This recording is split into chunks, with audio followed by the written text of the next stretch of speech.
These two duetting instruments are over 40 years apart, yet they employ the same technology to be played.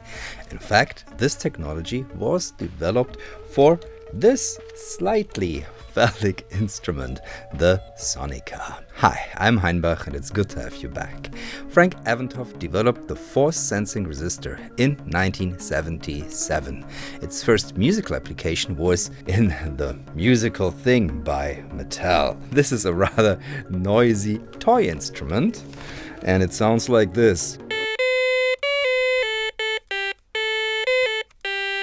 Oh, it's so sharp and out of tune, but that's because Mattel wanted to save 25 cents to make this cheaper. Yeah, so it's a noisemaker, even according to the inventor. The force-sensing resistor is a membrane of conductive polymer that changes resistance according to pressure. And it's found everywhere, in musical instruments like the AKAI MPC for the pads, or in cars where they measure if someone's sitting in a chair, to robotics. Hence, you also find it in the Otamatone, which is basically one big force-sensing resistor strip. The second time that Franklin employed this technology was in this, the Sonica. To control the pitch,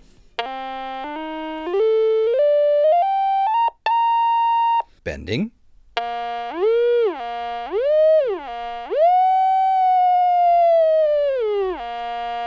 tone, and half step.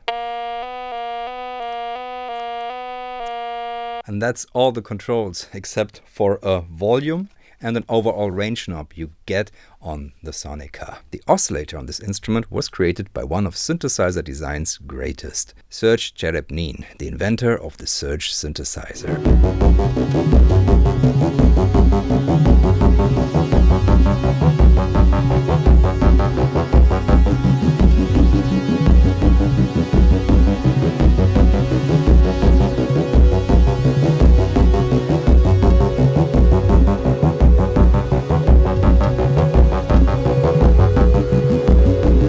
Unlike on a full-blown Serge modular system, there's really very little variance in tone on this. You basically, you have the tone, and that's nice, but it's not a lot. But if you are a skilled player, especially of stringed instruments, you can do something wonderful with it.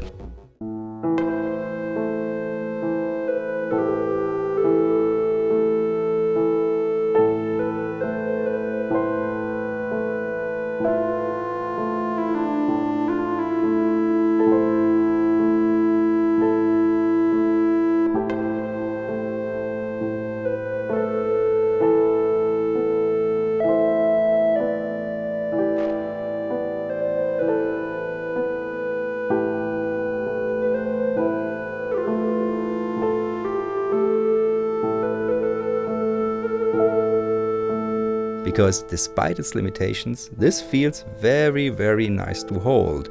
It was made in small quantities after all, 650 or so have been made.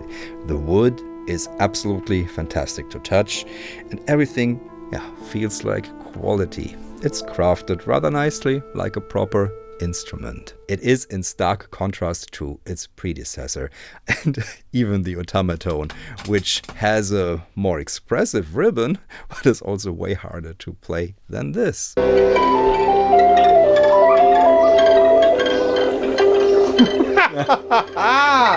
When Jamie Liddell came by to work on a record, he immediately resonated with the Sonica, layering layer upon layer of its plaintive wail.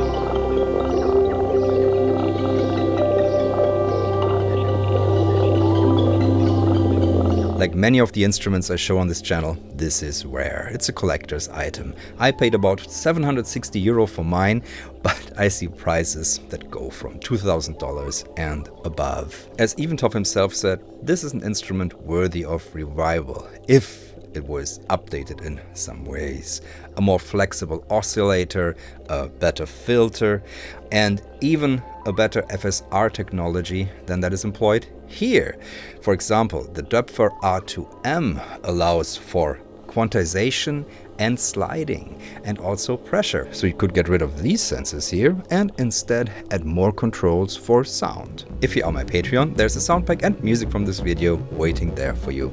Thank you for your support. If you have any more questions or stories about the Sonica, please write them in the comments below or visit the subreddit.